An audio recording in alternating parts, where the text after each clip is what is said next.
Olá a todos, meu nome é Flávio Rocha e este é mais um vídeo do programa Unimed e Você. E hoje eu tenho o prazer de falar com o médico oftalmologista Dr. Daniel Ramos Parente. Doutor, é um prazer ter você aqui no nosso programa Unimed e Você. Flávio, o prazer é meu. Eu quero agradecer pelo convite. Vim aqui para falar um pouco da oftalmologia, essa especialidade que eu considero fascinante. E o meu objetivo é poder esclarecer as suas dúvidas e as dúvidas aí dos telespectadores. Perfeito, tenho certeza que vai ser um bate-papo muito rico, muito interessante. Lembrando, pessoal, que esse e outros vídeos do programa Unimed e Você, vocês podem acompanhar pelas redes sociais da Unimed, YouTube, Facebook, Instagram, LinkedIn e, claro, pelo nosso site www.unimedlp.coop.br. Doutor Daniel, mais uma vez, muito obrigado por estar aqui. E a gente sempre começa o nosso bate-papo falando um pouquinho sobre a formação daquele que está conversando com a gente. Por favor, nos diga aonde foi a formação, as especializações, da onde veio o doutor Daniel Ramos Parente. Flávio, eu vim do Ceará, né? Eu sou cearense. Fiz a minha graduação na Universidade Federal do Ceará. Concluí em 1991. Depois, uma coisa que eu jamais esperei vir para São Paulo, mas alguns colegas na época vinham fazer prova aqui. Mas cheguei muito próximo de entrar na Unicamp, fiquei por pouco, na USP também, muito pouco. O primeiro para entrar e acabei entrando na Unesp.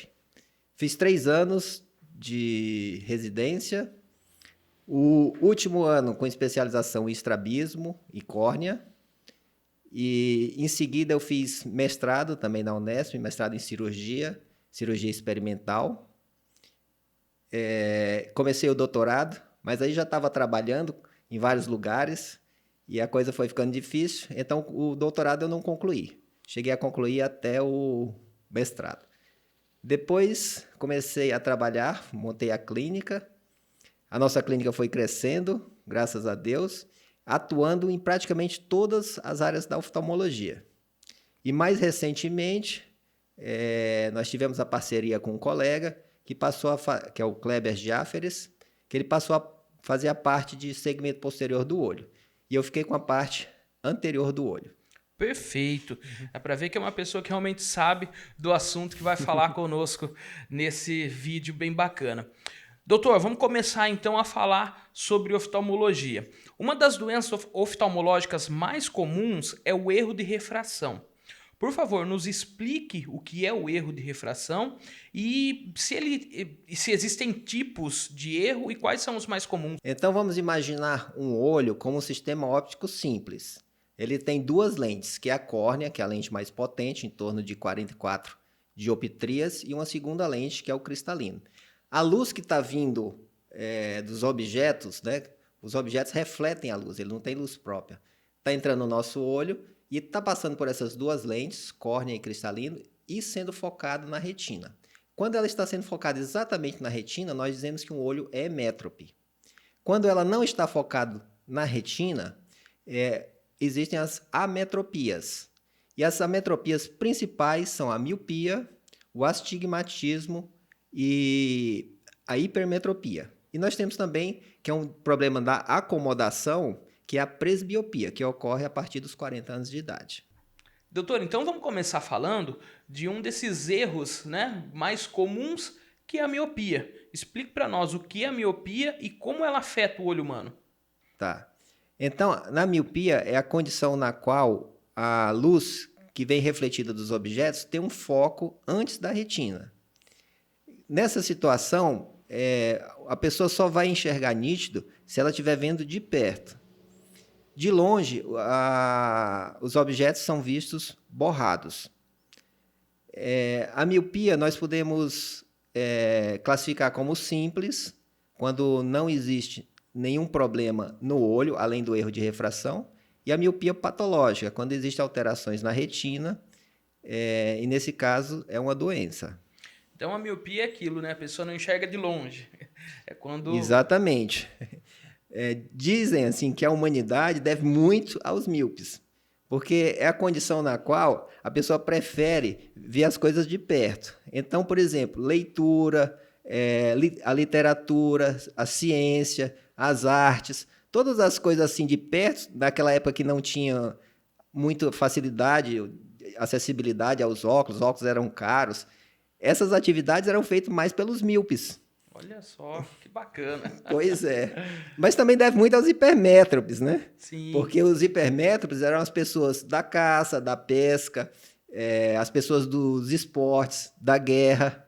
Então, as pessoas que vinham bem de longe. Essas atividades, por exemplo, não eram muito queridas pelos míopes. Os míopes preferiam as atividades próximas. Aí já ia meio que dividindo, né? Os intelectuais e as pessoas Sim, das atividades sempre mais foi braçais. nisso. E você vê isso nas crianças também. As crianças que são míopes não corrigidas, que não estão com óculos, elas preferem as atividades próximas, né? Computador, celular, desenho, elas geralmente leem mais. Enquanto que os hipermétropes é aquela criança que gosta do futebol, que gosta de correr, gosta do pega-pega, gosta das atividades mais ao ar livre. Que bacana. Doutor, já que a gente falou de crianças, a miopia tem uma idade onde ela é mais comum acontecer ou isso é uma variação que acontece de indivíduo para indivíduo? Olha, geralmente a miopia já começa na fase de criança, mas em muitos casos pode acontecer na adolescência ou até adulto jovem. Por isso que é importante que toda mãe traga os seus filhos já com 3 anos de idade para um primeiro exame de refração, para você poder diagnosticar precocemente. Muitas das crianças que você faz o diagnóstico com 7, 8, 10 anos já tinham uma miopia anteriormente e que estavam atrapalhando, tanto nos estudos quanto nas suas atividades sociais. E doutor, existem tipos de miopia ou é somente miopia, é o mesmo problema ou existem variações? A variação é essa classificação que eu te falei. A miopia pode ser simples, quando não existe problema na retina, e a miopia patológica, quando existe problema na retina. Geralmente a alta miopia ou miopia progressiva. Essa miopia progressiva, muitas vezes ela não para em toda a vida da pessoa, ela continua progredindo. Falando em relação a tratamento, a única situação para o enfrentamento da miopia é o uso de óculos, as lentes corretivas, né? Óculos, lente de contato, ou existe uma cirurgia? Sim, a maioria das vezes a pessoa vai usar óculos. Na adolescência, quando ela já tem mais responsabilidade, pode usar lentes de contato. Também, lembrando que a principal correção são os óculos. A lente de contato a gente recomenda para uso ocasional sempre. Embora, muitas vezes, a indústria ótica ela queira, vamos dizer assim, que você use um pouco mais. Mas a gente recomenda que use em usos ocasionais. Para um esporte, para um passeio, para um futebol, para um aniversário, um casamento. Usado com critério, a lente de contato nunca vai trazer problema. E existe a cirurgia. Quando a miopia estabiliza, por volta dos 21 anos, você pode fazer a cirurgia. Doutor, abrindo agora um parêntese para nós falarmos um pouquinho sobre óculos e lente de contato. Por que a lente de contato, como o senhor disse, não é recomendado o uso por grandes períodos de tempo? É sempre o correto usar só nesses períodos esporádicos? Eu diria assim que a lente de contato é uma coisa que tem muita responsabilidade. Você tem que ter muita responsabilidade, porque ela está em contato com a sua córnea e ela, por melhor que seja, por melhor que o material que ela seja feita, seja permeável ao oxigênio, não é a mesma coisa de você estar sem nada. Então, existe uma hipóxia relativa da córnea e isso pode vir a causar problema. Para evitar isso, você tem que usar o menos possível. Mas mesmo assim, hoje os materiais eles são mais permeáveis ao oxigênio, permitem até que você fique mais tempo com a lente. Mas sempre com o acompanhamento do oftalmologista. É uma coisa que a gente fala sempre, porque a gente vê lentes sendo vendidas na internet, vendidas assim, em ótica, sem o acompanhamento, e existem muitas complicações relacionadas à lente, principalmente quando um mau uso, quando a pessoa não está bem esclarecida. Nesse caso, que eu te falei, muitas vezes a pessoa quer substituir, deixar de usar óculos e ficar usando só lente. É onde geralmente dá o problema. Perfeito. Voltando para a miopia, doutor, nós falamos um pouquinho das causas, mas é possível prevenir miopia ou é uma condição que a gente tem, a pessoa que tem, a não ser que estabilize e faça cirurgia, ela tem que aprender a conviver com isso? Olha, em geral, a miopia ela vai progredindo com o tempo. Por quê? É, a criança vai crescendo e, ao mesmo tempo que a criança vai crescendo, o olho também vai crescendo. Então, a miopia é a condição que o olho geralmente é grande, embora exista possibilidade do problema ser causado pela córnea ou pelo cristalino, mas em geral o problema está no tamanho do olho. O olho é grande. Então, à medida que a criança vai crescendo, a miopia vai aumentando. Existe uma teoria que o uso de computador, de celular, a acomodação excessiva faz com que a miopia aumente. Então, isso pode ser provado, por exemplo, assim, tipo países menos avançados, como, por exemplo, seria o caso na África, a pessoa usaria menos óculos. Já no Japão, que é uma civilização assim bem avançada tecnologicamente, as pessoas usariam mais óculos. Então, para evitar acomodação, muitos sugerem até assim, atividades ao ar livre, você espairecer, como que não dificultasse o aumento da miopia. E existem alguns estudos também com o uso de um colírio que, em concentração normal, ele dilata a pupila, mas em baixa concentração ele evitaria a acomodação, que é a atropina. Mas é um estudo, vamos dizer assim, que parte dos oftalmologistas aceitam, parte não. Pode ser que dê um bom resultado, o tempo que vai dizer. Ainda não tem uma comprovação científica, né? Não, já existem estudos, mas não é toda a classe oftalmológica que utiliza. E utilizaria naquelas crianças que apresentam a miopia bem cedo e a alta miopia. Perfeito. E doutor, a miopia, se não tratada, ela pode evoluir para um quadro mais severo e até levar a pessoa à cegueira? A miopia em si não leva à cegueira, a miopia simples. A miopia patológica pode levar à cegueira. A retina do alto míope possui alterações, muitas vezes na periferia, que são pontos fracos, e também você pode ter um comprometimento da mácula. Então, se você tiver uma lesão da mácula, a mácula é o centro da nossa vista, é a região mais nobre da visão. A pessoa pode ficar cega. E na miopia, você pode ter atrofia da mácula, alta miopia, e pode ter hemorragias também. Tá? E na periferia da retina, você pode ter degenerações, que são pontos fracos, que podem romper e vir a ocasionar um escolamento de retina. Doutor, e a cirurgia corretiva? Essa cirurgia que pode corrigir a miopia e a pessoa deixar de usar a lente corretiva, né? O óculos ou a lente de contato. Como que acontece essa cirurgia? Olha, Flávio, a cirurgia ela evoluiu muito desses anos para cá. Desde que eu saí da residência para cá, a tecnologia ela avançou demais. Hoje é uma cirurgia muito segura, baixíssima taxa de complicação. A cirurgia que a gente utiliza hoje, porque, vamos dizer assim, já tiveram várias, já passamos por várias técnicas, chama Z-LASIK, que envolve 2 tipos de laser. Aliás, o laser é muito usado na oftalmologia. As técnicas Z-LASIK envolvem um laser de femtosegundo, que faz um flap na córnea, uma lamela na córnea, com uma precisão impressionante, Flávio. Se você programar para fazer um flap de 100 micra, ele vai fazer exatamente com 100 micra. Isso dá muita segurança ao oftalmologista. E utiliza um segundo tipo de laser, que é o excimer laser, que faz uma ablação da córnea. Essa ablação ela é perfeita, ela deixa a superfície super regular. A ablação, no caso da miopia, é feita mais no centro da córnea, fazendo com que os raios de luz venham a ser focados na retina.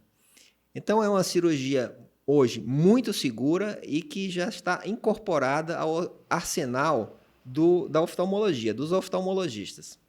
E doutor, essa cirurgia ela é feita no próprio consultório ou é feita em um hospital? Não, ela é feita na clínica. No nosso caso, nós utilizamos uma clínica onde vários oftalmologistas da região utilizam também. Os equipamentos envolvidos, como eu te falei, são dois lasers, o laser de Fento segundo e o Excimer Laser.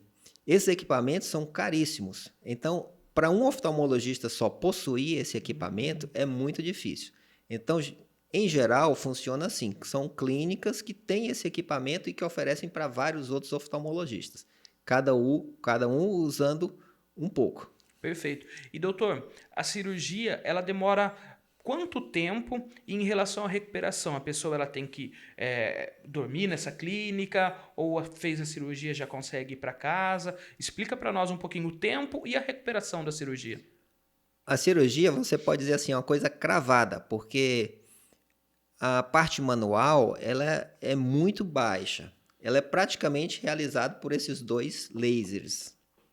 Então, o tempo, eu posso te dizer assim, é 8 minutos por olho, é 8 minutos por olho. Os dois olhos, 16 minutos. É 16 minutos, é 16 minutos, porque tudo é praticamente assim cronometrado. A cirurgia ela é ambulatorial, a pessoa chega, opera e já vai embora em seguida. Normalmente o olho não fica vermelho e o máximo que a pessoa sente é uma leve ardência, uma sensação de irritação pequena. E doutor, em relação à recuperação, que né, a gente tem na cirurgia de catarata algumas restrições e tudo mais, especificamente para a cirurgia de miopia, existe também algumas restrições no pós-operatório ou depois de algumas horas a pessoa vida normal? Tá, então em relação à recuperação, terminada a cirurgia, a pessoa já está enxergando praticamente normal. Vamos dizer assim que terminou a cirurgia, ela já está enxergando uns 80%. Depois, durante a primeira semana, ela vai recuperando o restante. É possível que fique algum grau, claro, depende da magnitude do grau que a pessoa tinha antes da cirurgia. Pode ser, é comum que fique um meio grau, mas na maioria das vezes é menos até que isso, é 0,25 ou até zero.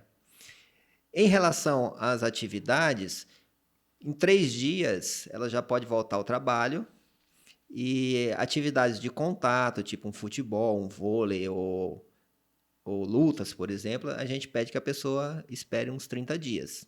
Perfeito. E uma coisa importante é o seguinte, como eu expliquei, é feita uma lamela da córnea e é feita em seguida uma ablação.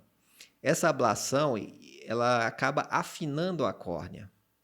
Então, queira ou não, o olho perde um pouco da resistência em relação a um olho normal. Então, a gente pede que a pessoa evite, após a cirurgia, durante toda a sua vida, de ficar esfregando os olhos. Aliás, esfregar os olhos, apertar os olhos, nunca é bom, mesmo para quem nunca fez a cirurgia. E doutor, a pessoa fez a cirurgia, vamos imaginar que ela conseguiu zerar o grau. Pode ser que ao longo do tempo ela volte a ter miopia ou uma vez operado isso não acontece? Flávio, essa pergunta foi muito boa. Pode, depende, por exemplo, se você operou mais precoce, próximo dos 21 anos, você não tem a certeza absoluta que esse grau ainda está progredindo. Então, se o erro refracional da pessoa está progredindo, essa diferença ela pode aparecer após a cirurgia e não é tão infrequente. Mas outra coisa que a gente tem que lembrar para as pessoas é que depois dos 40 anos, a pessoa se torna presbítera. Então, ela tem dificuldade de enxergar de perto. O míope, ele enxergava bem de perto. Então, ele vai ficar um tempo sem óculos, se ele opera antes dos 40. Vai ficar um tempo sem óculos, enxergando bem de longe e de perto, mas depois dos 40, ele vai precisar do óculos de perto. Que é comum esse óculos de perto para quase 90% das pessoas. Ele vai ficar como uma pessoa normal, Perfeito. como uma pessoa que nunca usou óculos. O meu caso, por exemplo, eu tive que usar óculos a partir dos 40 anos para perto. Perfeito. E a pessoa que operou, a mesma coisa. Ótimo. E, doutor, vamos imaginar que a miopia volte, a pessoa pode fazer uma segunda cirurgia ou aí tem que conviver com os óculos e as lentes de contato? Há quem faça. Tem vários colegas que fazem essa correção. Aí você pode utilizar uma outra técnica, por exemplo, se você fez LASIK, você pode completar com PRK. Mas eu sou muito conservador quanto a isso. Como nós estamos numa cidade pequena, eu sou bem criterioso na escolha dos pacientes e eu evito a reoperação. Doutor, outro erro de refração muito comum é a hipermetropia. Antes de mais nada, explica esse nome grande, comprido. O que é a hipermetropia? A hipermetropia é o erro refracional no qual a luz que está entrando nos seus olhos está sendo focada após a retina. Lembrando que para a pessoa ser métrope, a luz precisa ser focada na retina. Por que acontece a hipermetropia? Geralmente porque o olho é pequeno, o olho é curto. A hipermetropia, a maioria das pessoas tem hipermetropia. A gente pensa que existe mais miopia do que hipermetropia. Não, a maioria é hipermétrope.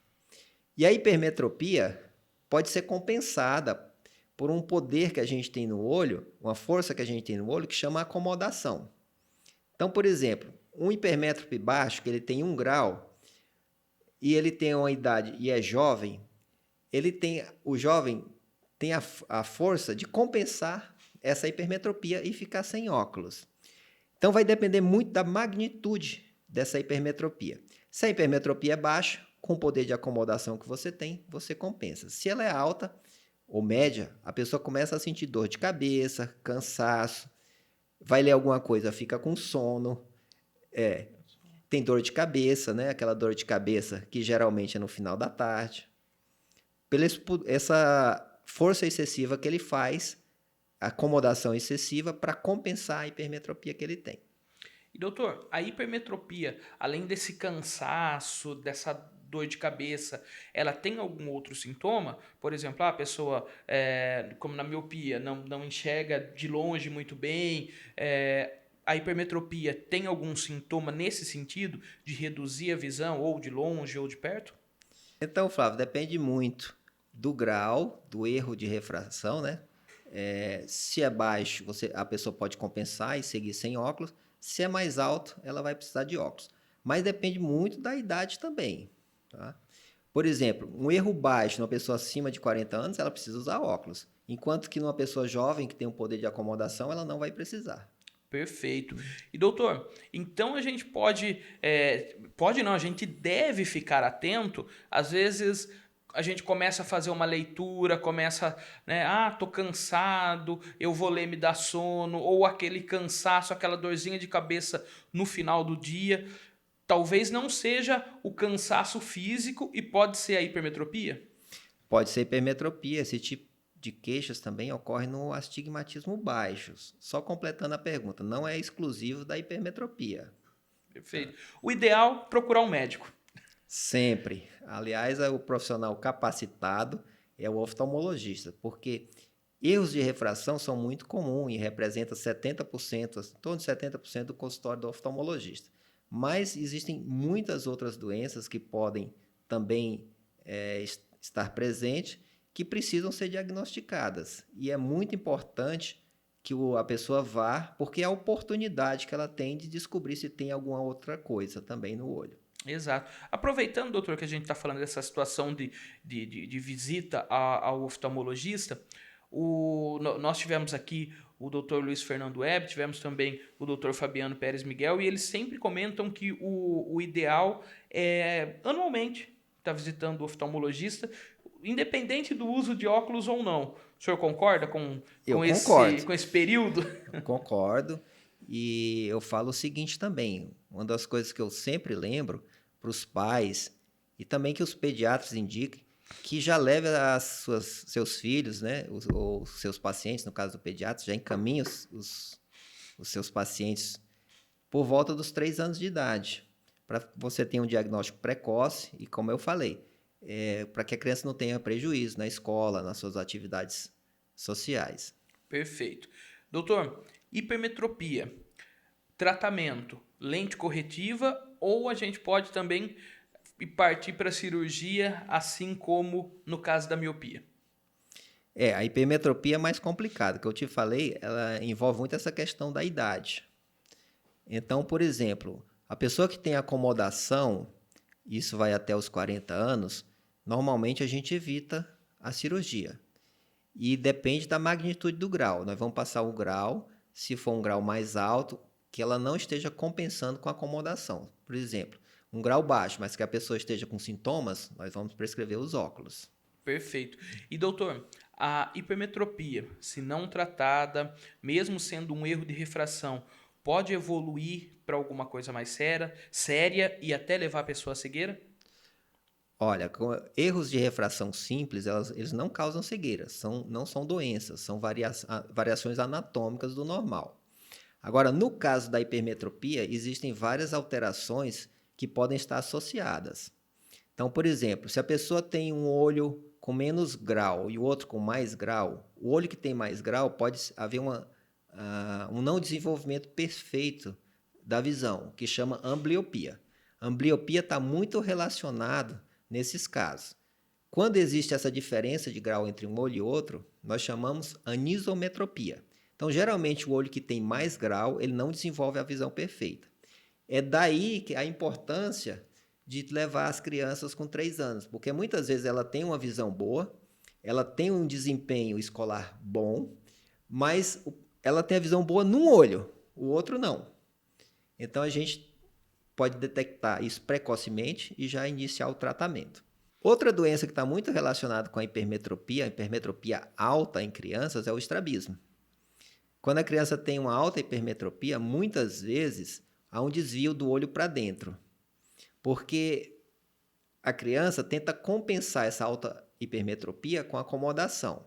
Quando você exerce a acomodação, você, ao mesmo tempo, converge os olhos. Então, ela tem que compensar uma alta hipermetropia, tem que exercer uma acomodação muito alta. E isso acaba levando a um desvio do olho. Chama esotropia, né, que é o desvio para dentro, acomodativo. Está muito relacionado à hipermetropia alta em crianças. Olha só, então a hipermetropia, diferente da miopia, ela pode causar diversas outras doenças, diversas outras situações onde a pessoa pode ir perdendo a visão, né, doutor? Justamente. E outra situação é o glaucoma. Isso em pessoas acima de 40 anos. Como eu expliquei, na hipermetropia, o olho da pessoa é curto, é um olho pequeno. As estruturas intraoculares estão todas bem próximas umas das outras. Eu costumo dizer que é como se fosse uma mala apertada, que você tem dificuldade de fechar a mala. Então, no hipermétrope, a câmara do olho, onde circula o líquido humor aquoso, ela é rasa.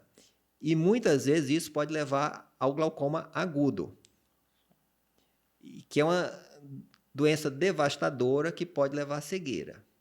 Então, hipermétropes, principalmente hipermétropes altos, a gente tem que ter muito cuidado acima dos 40 anos. Perfeito. E aquilo, né? Sempre procurar orientação médica, sempre visitar de maneira periódica o oftalmologista, né, doutor? Com certeza, porque é o profissional habilitado que quer fazer o melhor pelos seus olhos. A gente pensa assim, não é fazer uma coisa somente para hoje ou para daqui 3 anos, é para a vida toda. Porque hoje, com o avanço da medicina, as pessoas estão vivendo muito, né, Flávio? Sim. 90 anos. Então, o que a gente quer? Que a pessoa enxergue bem e por toda a vida. Fazer o melhor pela pessoa, para ela poder desfrutar desse mundo maravilhoso. Exatamente. Né? E praticamente tudo, a maioria das informações, 80%, vem através da nossa visão. Exato, verdade, isso é fato. Doutor, acho que a gente comentou sobre miopia, sobre hipermetropia, e tem um outro erro de refração, que também é muito comum, posso falar, porque esse eu tenho, que é o astigmatismo. Por favor, nos explique o que é o astigmatismo e como ele afeta a visão humana. Tá.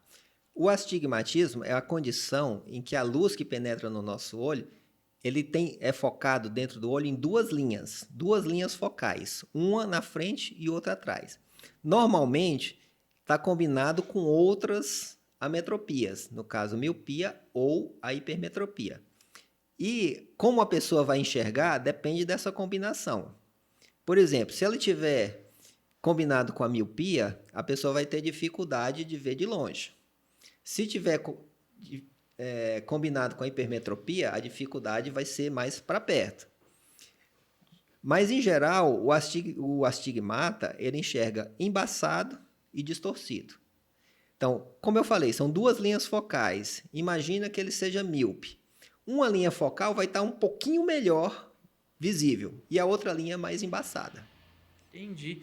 E doutor, o astigmatismo, assim como a miopia, ele começa na infância ou ele já começa um pouco mais na vida adulta?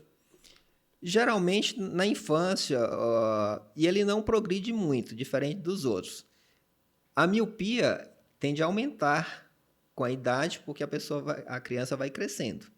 A hipermetropia é o contrário, ela tende a diminuir com a idade, porque é o oposto.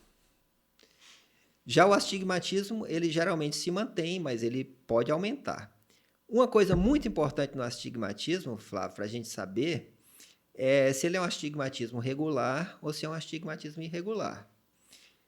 Porque, no caso de ser um irregular, ele é uma doença, que seria o caso do ceratocone.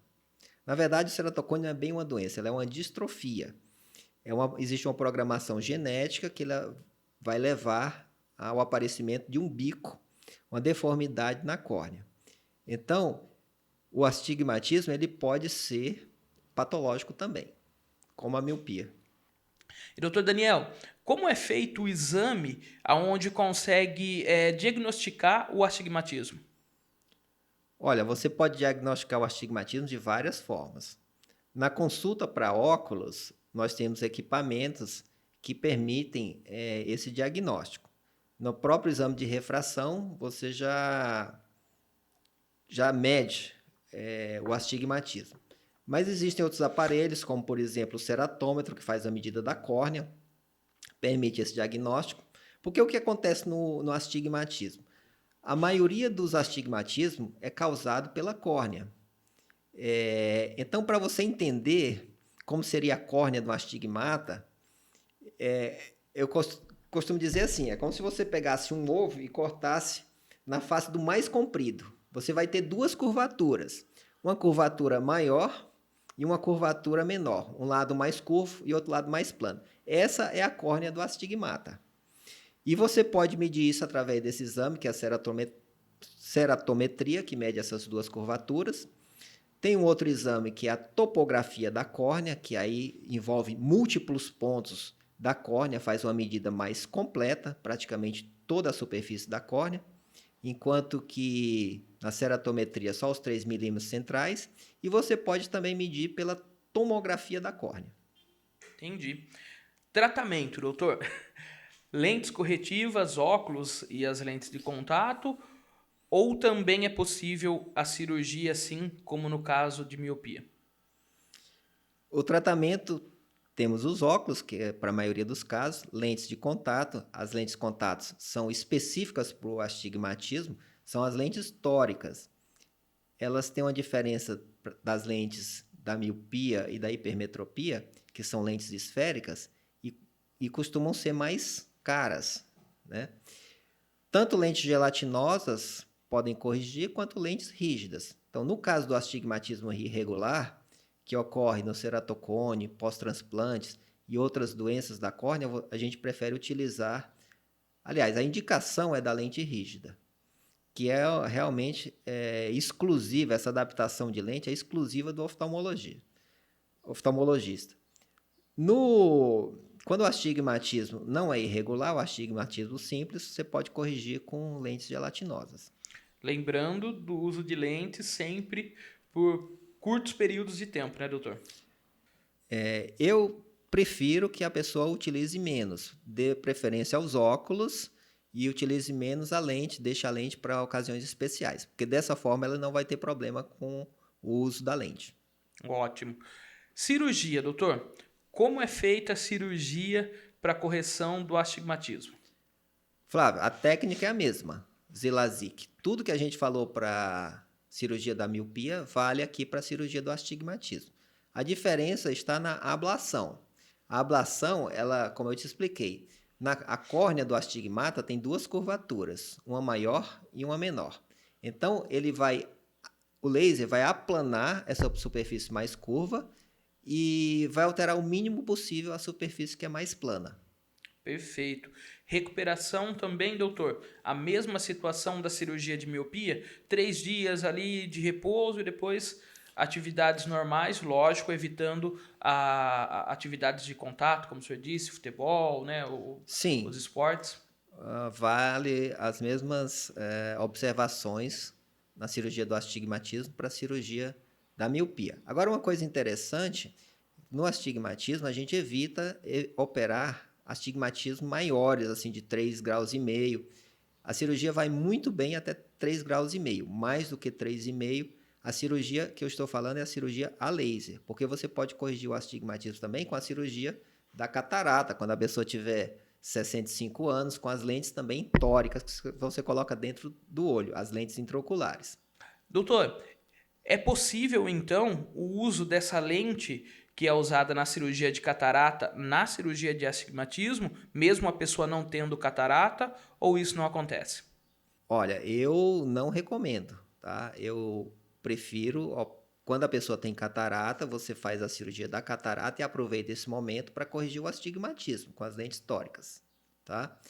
Você fazer uma cirurgia de catarata que envolve riscos, e dentro das cirurgias oftalmológicas hoje, que estão bastante seguras, evoluíram muito, a cirurgia da catarata é uma das que tem mais risco. Então, eu não faria, de modo algum, uma cirurgia para corrigir o astigmatismo, para colocar uma lente tórica dentro do olho.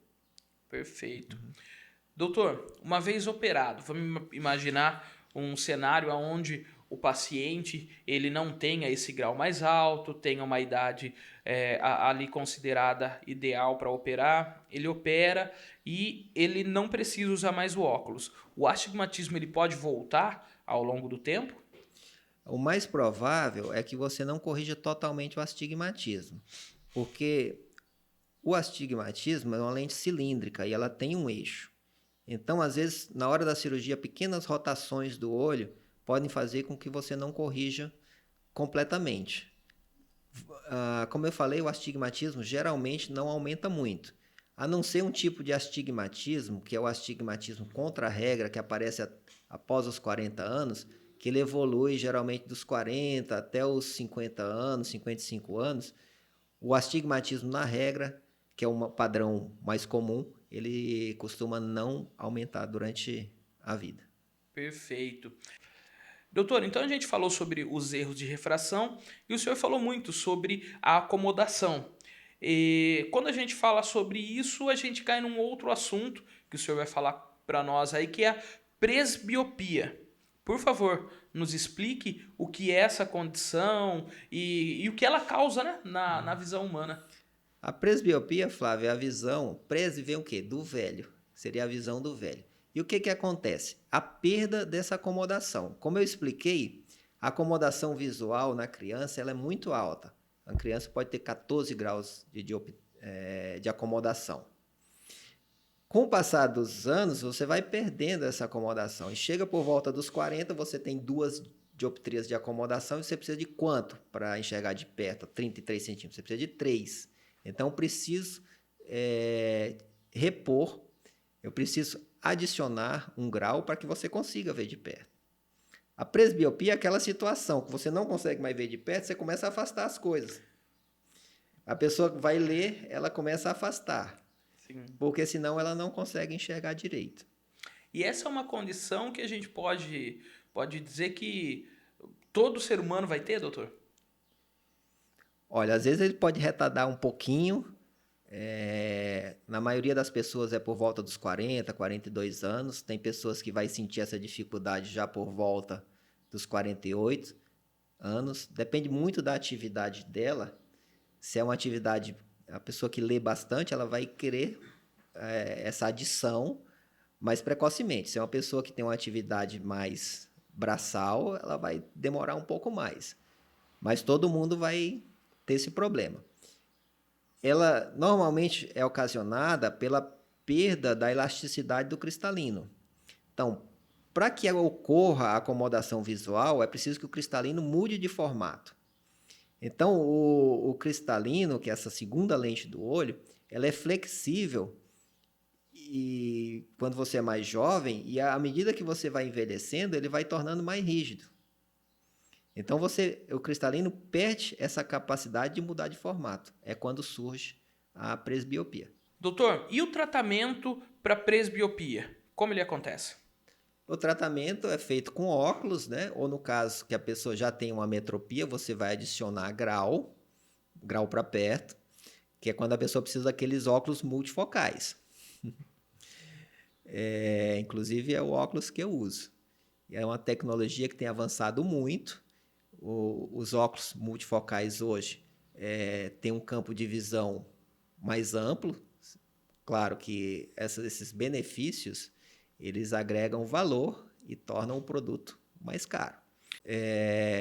Em geral, então, a presbiopia é tratada com óculos, mas existe o tratamento com lente de contato também. Normalmente, a lente de contato não dá uma visão tão boa quanto os óculos. Muitas vezes você opta com a lente de contato para fazer um tratamento chamado monovisão, que você deixa um olho vendo de longe e o outro vendo de perto, que é muito bom para apresentadores como você. Durante muito tempo, vários apresentadores da televisão fizeram essa monovisão. Tinha um olho que via a plateia e outro olho via o que estava escrito. Olha só, porque o senhor falou dos óculos, eu lembro da minha avó, que o óculos dela tinha essa situação, a gente conseguia ver a marcação na parte de baixo da lente, né? Hoje em dia, como o senhor disse, a tecnologia foi evoluindo essa marcação já não existe mais, e as pessoas também que reclamavam muito, né, doutor, que era difícil se acostumar com o óculos, né, porque tinha que olhar para baixo para uma situação, olhar para cima numa outra. Hoje em dia esses óculos eles já são mais tranquilos, vamos assim dizer, para usar, mais fáceis de utilizar? Sem dúvida. Comparando com o que havia antigamente, há 30 anos atrás, a adaptação hoje é muito superior. Você falou dos bifocais, o bifocal tinha uma desvantagem, que era o salto de imagem.